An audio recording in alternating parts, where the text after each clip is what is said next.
yet again. I'm going back to doing that because it was good for the channel, and it's also good for people that just want to go through and catch those ones as well.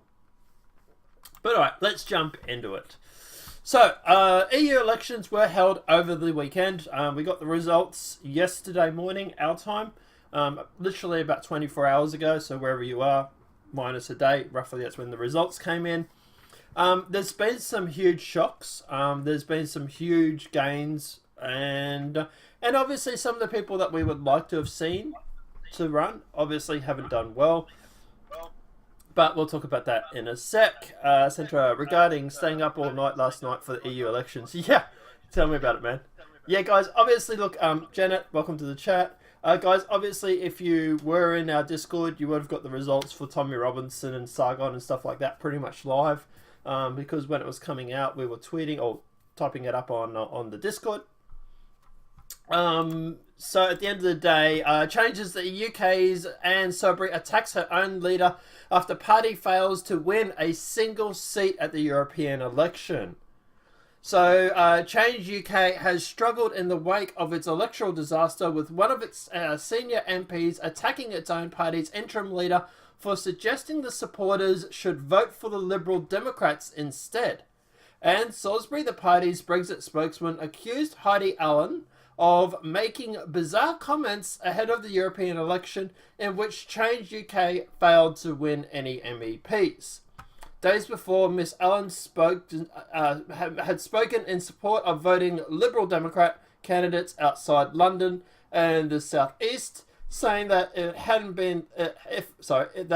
it been left to me, I would have absolutely advised tactical voting. So, what she is talking about here is that she's basically turning around saying, we're not going to get enough seats to make a change. Instead of voting for us, vote for the Liberal Democrats. They can pull their votes together and they can possibly influence change on that. It's a good tactic. It's bad for that, obviously, for the Change UK party, because they're not going to get any seats or anything like that. But it is a smart tactic if you want to affect change. It's sort of sacrificing your own votes for someone else's party to possibly make change if they have similar politics. But obviously this is not the only huge outroar that's come out.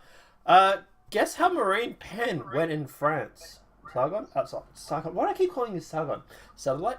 Guess how Marine Pen went in France?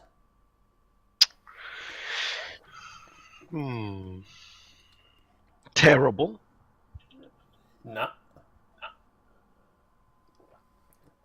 Complete opposite. So Marine Pen has smashed Macron, and actually has seats in the MEP for the European election. Since then, Marine Pen has actually came out. Well, the people are putting it down to the 28 weeks of yellow vest protesting, and I just think it's because of the fact that Macron is just not popular. But you know what, vice versa, I suppose. But Marine Pen has Emmanuel Macron should definitely resign, but has neither the honesty to do it nor the panic, which I think means guts. Yeah. So Wow. Marine Pen, leader of the National Rally Party in France, and in a Breitbart News exclusive interview on Monday, called on French President Emmanuel Macron to resign the presidency, but said it is not honest or bold enough to recognise his worldview has been defeated.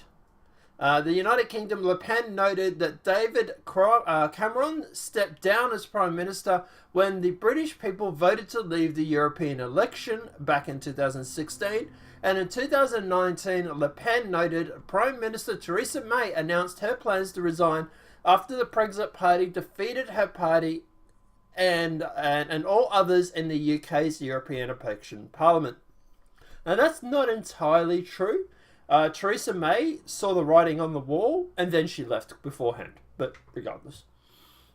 Le Pen told Breitbart News that Macron should definitely follow Cameron's and May's lead to resign from the French presidency, but Macron has neither the honesty nor the panic to do it, Le Pen said.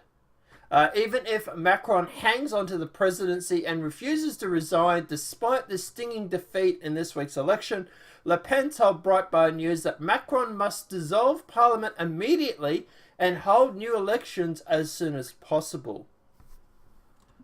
I would agree with that. Yeah, I think that most of France would actually agree with that. But anyway, they should happen immediately because of yesterday's result, but most because of Macron's posture during the election, where he was not warranted or of the constitution, but he became an active player in one of the parties, Le Pen said in more than 20-minute phone interview. But yeah, Le Pen did absolutely really well in France. She absolutely smashed Macron. Look, people are saying that it's as a result of the 26 weeks Yellow Vest protest.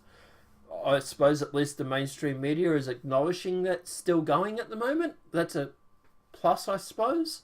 Considering they've been ignoring it for the past 16.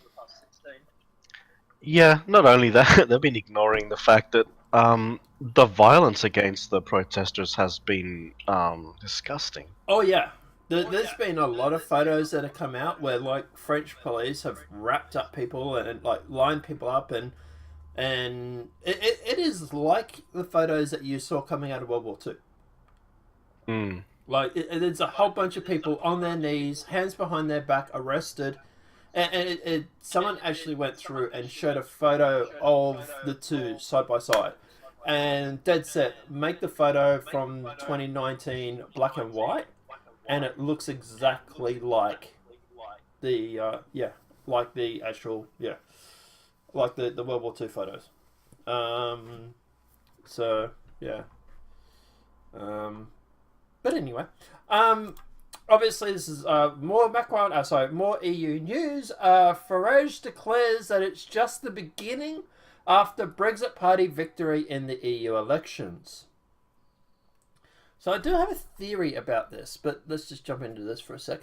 Nigel Farage has led the Brexit Party to a victory, while the establishment parties are left asserting the damage after the historic loss, with the Brexiteer declaring this is just the beginning. With almost all regions counted, the Brexit Party has a clear lead after winning around 1/3 of the vote and projected to have gained 29 seats in a distant second.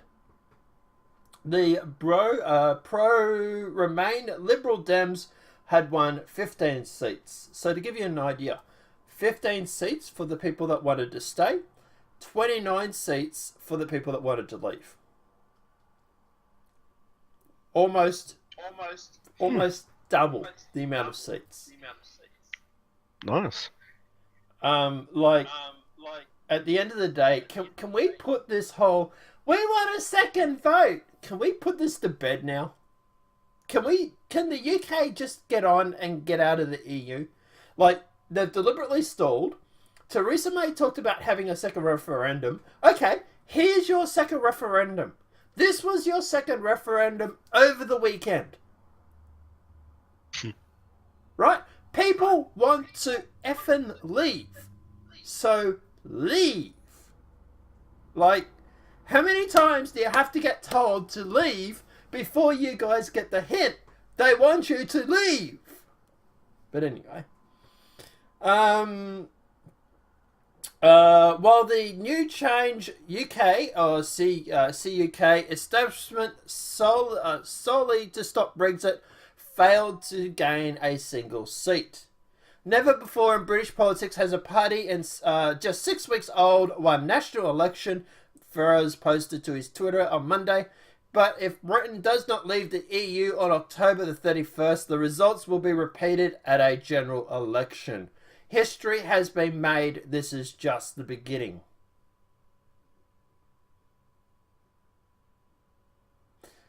Dude, that should let the EU know, bureaucrats know people are dead serious about leaving the EU.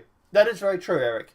That is the big takeaway that the mainstream media is not talking about right now, but we'll get to that in a sec.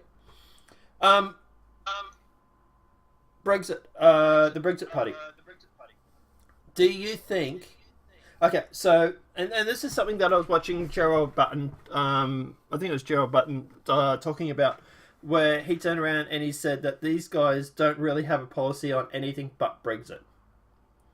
Do you think the Brexit Party, because they came in just 6 weeks ago, right?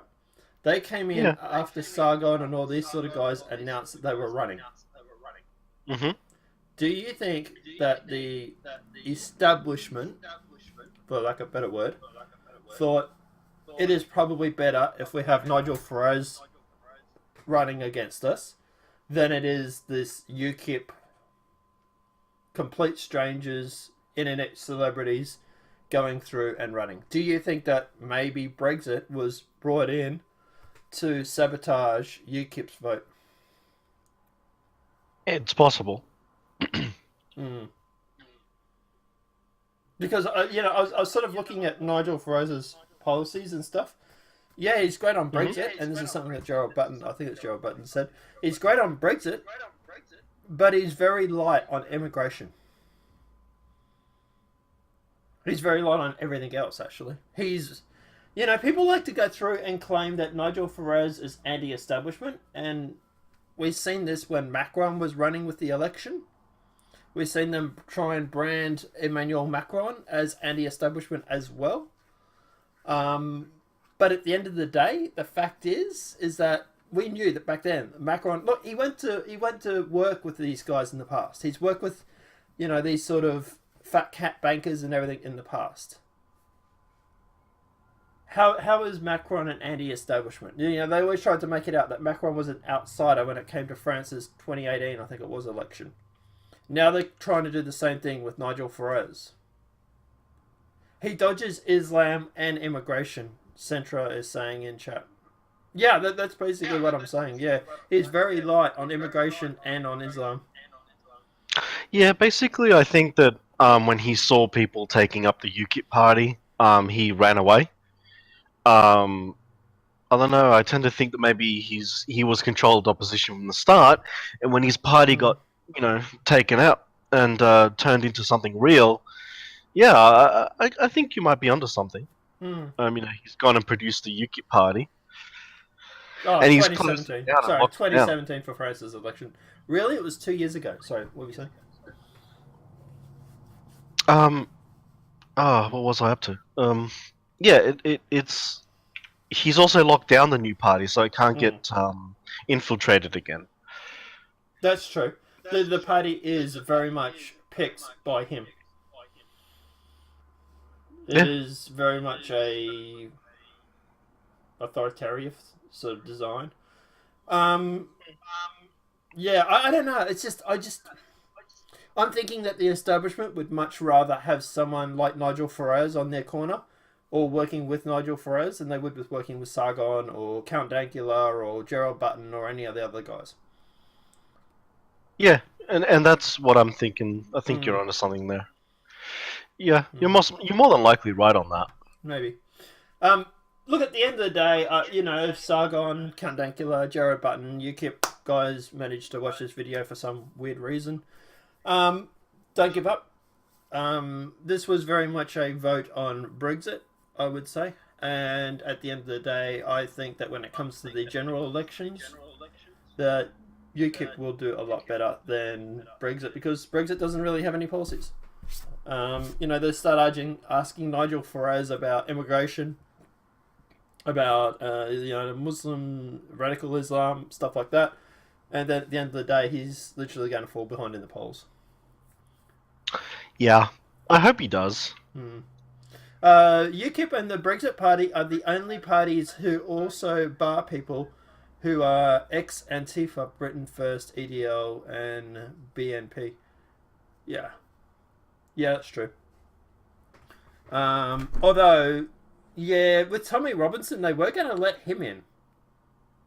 There was a little bit of and ahhing about letting Tommy Robinson in there too. But anyway, let's keep going with the EU news. Brexit Party also Brexit Party win, also a victory for Trump. So the stunning victory of the Brexit Party in Britain's election for the European Parliament is also a massive win for President Donald Trump. And a warning to American politics that the agenda. Establishment that the potential. Start again. And a warning to the American political establishment about the potential political cost of undermining the agenda on which Trump was elected. So, Nigel Farage's party won 30% of the votes, and 9 of 10 regions in the UK. The Liberal Democrats won 20% of the nationally and came first place in London, but nowhere else, and both Labour and the Conservatives crashed. So, no one's surprised that the Liberal Democrats won in London because of the huge influx of migrants. Big surprise on that one. But yeah, at the end of the day, I would say I'm not surprised by that at all. So Brexit Party won 29 seats. Liberal Democrats, they won 16, which is up 15. LAB won 10, which is down 9. UKIP actually picked up 0 seats, which is a loss of 24. So basically, the 24 seats they lost probably went to Brexit Party. So, yeah. Damn. Yeah, not good news for Brexit, obviously. Brexit Party, but anyway. British coolest mayor is now on Europeans' coolest MEP. Okay. The mayor who the mayor who branded Donald Trump a waste man and banned him from his city has won a seat in the European election. Major was hailed as the coolest mayor of the UK last year after posting on top of a staircase banister for his official photo. The 29-year-old who moved to Sheffield from Somalia when he was 5 was both the youngest Lord Mayor of the city has ever seen in the first Green Party councillor to take on the role. Remember when I was saying that I'm more worried about a certain demographic than another certain demographic controlling the elections? Yeah. I do remember you saying that. Anyway, yeah, the alt-right. Anytime you want to talk about that, just let me know. They know what I'm talking about. I'd love to debate him on that. I'd love to debate him on that topic, to be honest. 4 takeaways from the European Parliament election. Europeans' traditional centrist coalition has lost majority of the European Union's Parliament election Sunday, with the far-right Populist Party and the liberal pro-European unions both gaining grounds. The results suggest a complicated future for the EU. Complicated to say the least. As voters look for new ways forward, which does not involve the majority of the EU. More than 50% of European voters turned out last week to vote in the parliamentary elections, the highest turnout in 2 decades and the sharpest increase from the elections in 2014. So the centre-left, centre-right coalition lost its majority. Now, obviously, keep in mind that they are using the data from, I think this is from NPR. So what they call centre-left and centre-right is establishment, basically. So the centre-left, centre-right group, centre-right group known as the Europeans People's Party and the centre-left Progressive Alliance of Socialists and Democrats, S&D, held 54% of the seats before the vote. Now they're down to 43% according to Sunday's results. The two blocs together lost more than 70 seats, along with the majority they held for decades. So,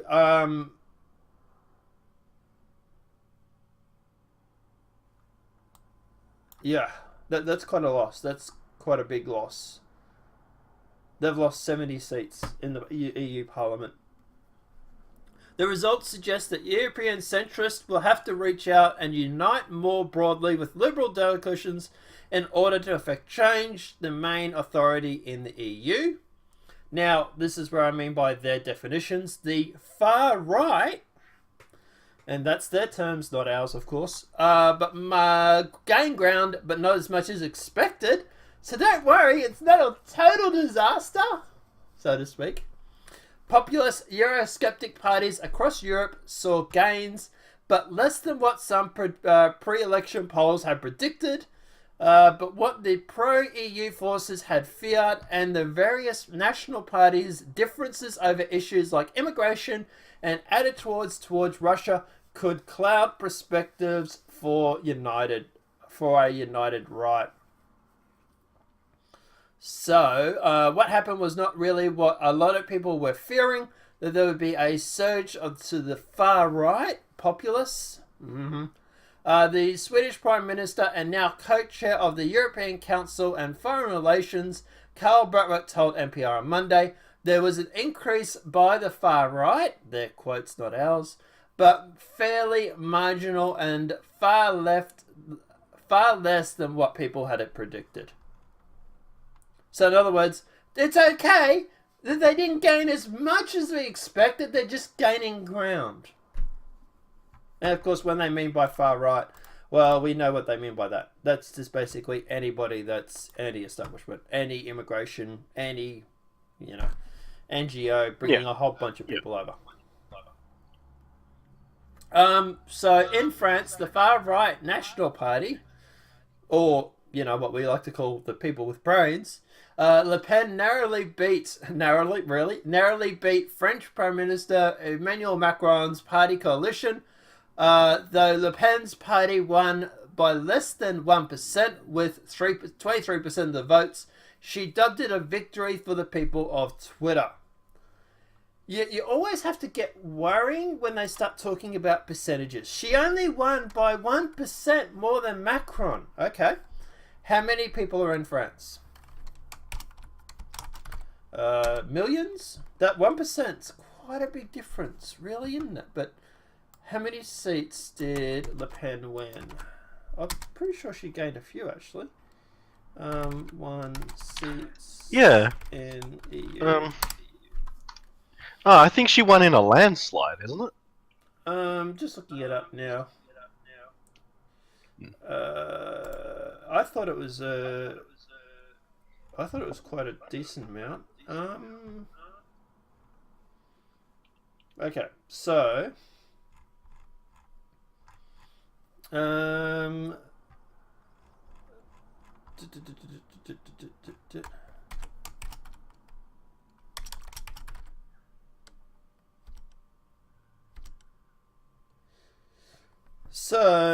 held off okay, so they're saying that Marine Le Pen, Matteo Salvini, and Nigel Farage all won.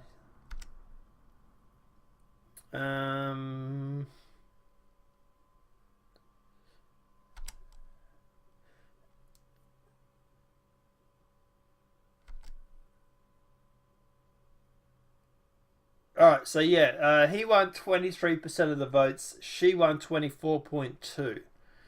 But that doesn't say. It's funny because none of mainstream media is actually saying how many seats she actually won.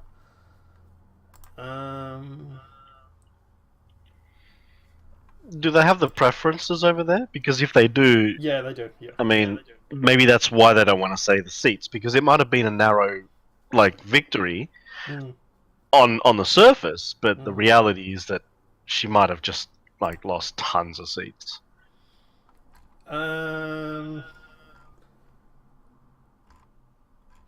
Just trying to quickly find it, guys. Yeah, so there's a whole preference treatment that goes on. When it comes to this whole European, that they were explaining it once, and it was really complicated. Yeah, but it's the same in Australia. We have that silly shit too. Yeah. I kind of wish we didn't. Well, it's a good way in the fact that smaller parties get to. No, that's true. I guess. Yeah. You imagine someone like Pauline Hanson or whatever. If if she didn't give her preferences to Liberals, for example, in the last election, we'd probably have a Labor government by now. Um,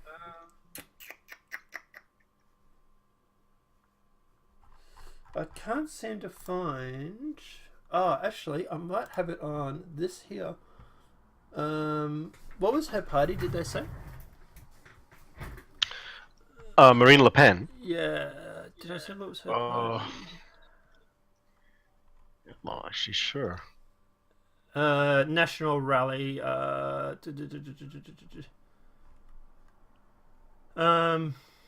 Okay, so here's all them here.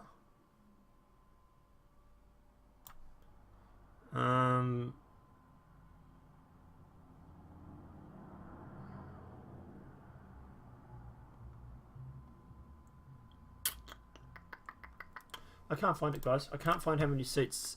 She didn't win in a landslide. Oh, okay, she didn't. That's at least 50 or maybe more. Yeah, okay. European Direct or something they're saying in chat.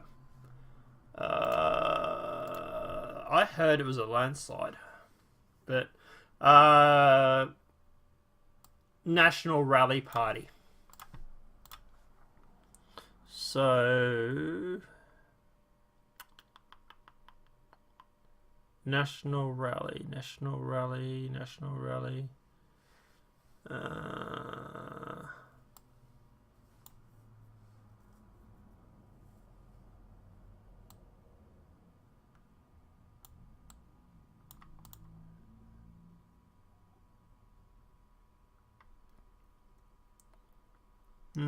I can't see it. Oh, here we go. French.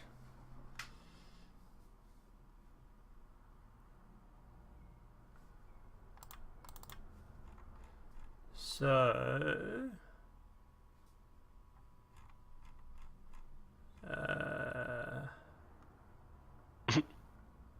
France. She won 7 seats.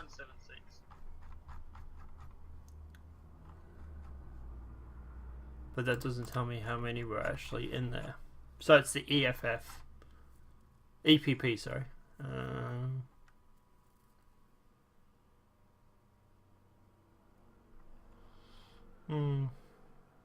Oh no, I'd have to look it up. I knew she won. I heard it was a landslide, so it might be fake. Might be fake news on that, guys. I thought it was a landslide victory.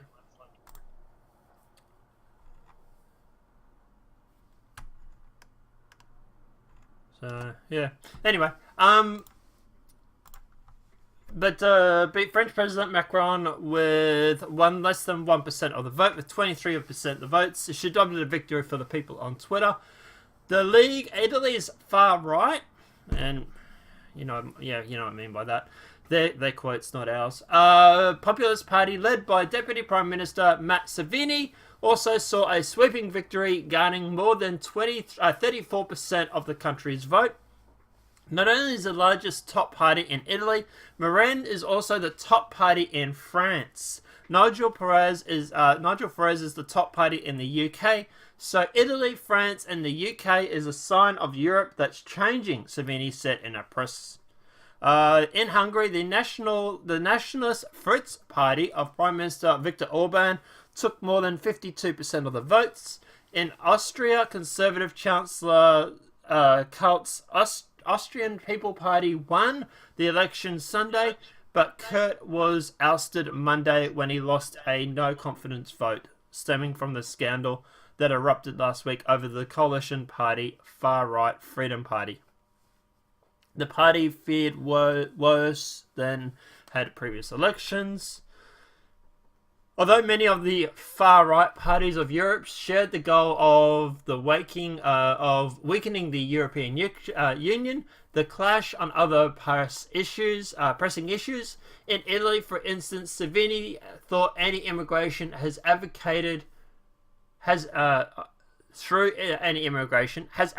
for the relocation of asylum seekers across the EU. Hungary's Viktor Orban has pushed to close the borders. So, how many times can they say far right in one article? They can say it. Let me check. They can say it a total of 1, 2, 3, 4, 5, 6, 7, 8, 9, 10, 11. Wow. 10 or 11 times. Yeah. That's search engine optimization right there. Yeah. They've really gone for those views there, aren't they? Oh, I wonder. Can you call it digital virtue signaling? Let's coin that term. Maybe. But here we do have the election results here from news.com. Far right, yet again, parties top the votes in Italy, France, Britain, and Poland. The highest vote turnout in 20 years. Leaders row a wave of anger at the EU officials over immigration and economic policies. However, provisional results show that there is little change overall the balance of power, with the Socialists, Greens, Liberals, and Conservatives maintaining a control of 506 over the 751 seats. So, like I say, here is the two seats side by side. You guys can see it on the screen. Yeah, European Direct, I think it was. Yeah.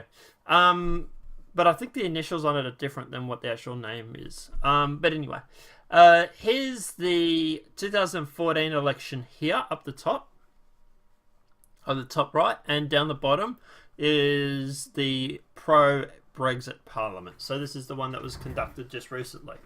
Now, you can see that left wing has remained the same mostly. The Greens vote looks like it's gathered a little bit. Centre left and SD look like they've lost a little bit.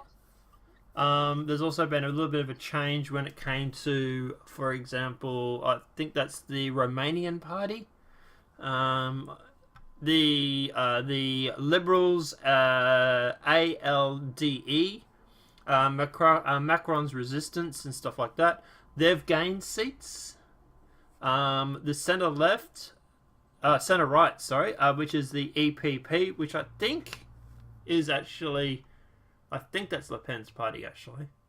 That looks like it has actually gained a little bit or stayed the same maybe. The National Conservative looks like it's stayed roughly the same, maybe gained a little bit. Where did we get up to? The unaffiliated Italian M5S and allies, they look like they've gained. Eurosceptics hasn't got any. Unaffiliated British Brexit Party obviously has gained seats because it's new. Right wing, ENF and EAPN. Maybe that's her party. I'm not quite sure. I'd have to check it out. They look like they've gained seats, and also the NI, the Nazis, Satirist Community, Communist Volta, Europa, Croatia, DUP, UK. They look like they've actually lost some seats. So, yeah. Yeah, Nazis don't tend to actually get any attention. No, real Nazis don't. Yeah. No. I'm surprised that actually... Well, why are they lumping the Nazis, the satirist, the communist... Well, okay, that kind of makes sense actually now you think about it, I suppose. I was going to say why they're lumping them all together. But yeah. So they've gone from 15 down to 12. They had a change of 3. Right wing, the ENF and the EAPN, they went from 37 to 77. British Party, which is obviously new, gained 29. Eurosceptic Populace, EFDD, they lost all their seats. They had 48. They lost. The Italian M5S and allies, they had no seats. They picked up 15. National Conservatives lost 9. Um, the centre right, the EPP party, they actually went from 121 down to 169, so they lost 52. So there seems to be a very big shift away from the EU parties, which is basically everything that you can take away from this. A lot of the EU parties are sort of starting to lose ground, and things like Le Pen, Brexit. A lot of these places are picking up seats. It's going to make it interesting. It's good. Hmm. And it is a good thing. The EU needs to get a wake-up call. Well, I reckon dissolve the EU, but anyway, that's me. Hey, look, there's two ways around it, I guess. You could see the EU maybe get a wake-up call and actually like treat the member states with respect and do what they were supposed to be in the beginning. But honestly, I don't think that's going to happen. I don't think they're capable of that. It's not just There's a lot of reasons why that is. Ideological reasons, primarily. Yeah, but it's not just that, right? But at the end of the day, also having one world government own or run everything is, even just as an oversight to me, that is scary. That is really some scary shit. Oh, I understand. I know what you mean, though. Yeah, that's why I'm generally against it. I'm like, yeah, this kind of, gets me a little nervous. So, but anyway. That's probably it for the Brexit and the sort of the EU election results. What are your thoughts? Happy, sad? What are your thoughts? I know there's a lot to break down on that. Well, it would have been nice to see if Saigon won. I was really wishing he'd win, actually. Oh, Tommy Robinson, one we didn't talk about. He also did not win. But he did. But he did get the most amount of votes any independent has ever got. That is interesting. Yeah. Considering the fact that he had no social media presence or very little social media presence, obviously Rebel Media, Ezra Levant, and Tommy and all that, they're saying that the social media played a part. I would agree with. To a certain point, the social media bans did obviously go through and make a difference. I didn't see a lot of people report on the stuff that was happening with Tommy Robinson. We covered it a little bit, but I think Rebel Media was the people that mostly talked about it. I did not see a lot of the other people, the other YouTubers, talking about it so much. I don't know. Do you reckon the social media stopped Tommy Robinson, or? No, I don't think. See, the thing is, I knew he was going to get a ton of votes, and obviously he has gotten a ton of votes. But you got to remember that as much as we think that there's big crowds and big support behind things, I don't know. I thought it would have been better, like more people, but I'm starting to wonder. Either two things happened here. The election was rigged, which is a big claim, and I'm not going to back that up. I can't. Or we think there is way more support out there for things than there really is. Because we live on an internet bubble. Yeah, I was going to say our own echo chambers of sorts, our online chambers of sorts. Yeah. That's what I'm thinking. Look, don't take that as a black pill. It's not. No. There could be other reasons. I mean, we know that the Post was doing something illegal. We heard about that. Yeah. That's a reality. Yep. I don't know. Yeah. Janet saying in chat, Western Churchill had to fall many times before he became PM. Get back on the horse and ride. It's not over. Love Tommy. Loves to. Yeah, that's his name. Yeah. As it's time to take his name back too. Come on, Steph. Yeah, right. Look, at the end of the day, yeah, I would agree with that. Look, I don't think this is the end. I don't think this is the end for Tommy Robinson. Tommy Robinson has literally said it's not the end for him. It's weird now that I've mentioned his name. My stream seems to keep wanting to buffer. But yeah, he's saying that at the moment that this is not the end. We are going to keep going. We're going to keep fighting.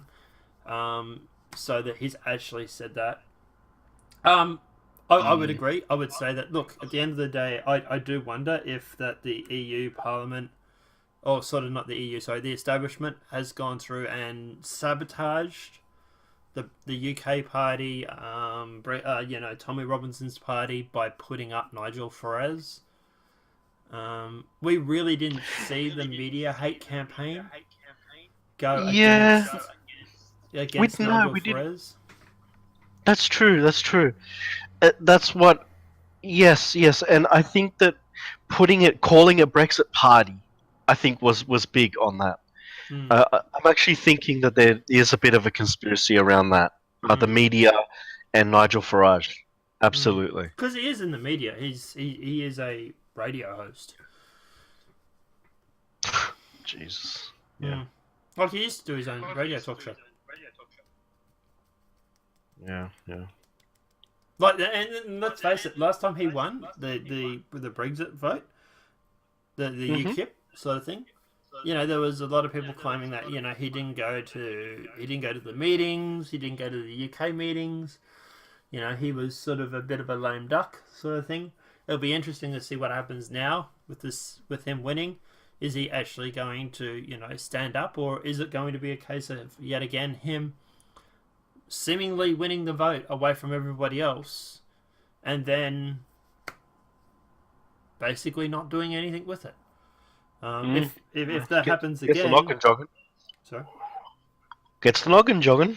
It does. If it happens again, then maybe we have a right to question this. Maybe we should start looking into whether he is paid opposition. If he's constantly running for elections when these big elections come up, and then he doesn't actually do anything with the power he gains, and he just lets things continue the way they are, that to me is opposition. I agree. All right. Yeah, let's investigate.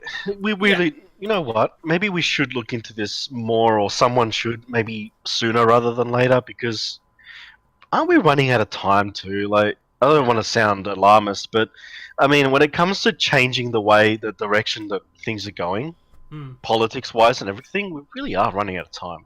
True. I'm just turning you down a little bit because it's coming into the red frequently. But yeah, look, at the end of the day, it is something that we can obviously go through and actually look into. If anybody does have any information regarding this, please feel free to get in contact with me. My DMs are open to everybody. You have any evidence or anything like that, I'll be interested to have a look at it and see if it's legit. But apart from that, guys, let us know what your thoughts are in the comment section below. What are your thoughts on these EU elections? Do you think this is a swing away from the EU? Do you think that this is going to help any? Do you think that these are going to be disruptive forces when it comes to the EU election?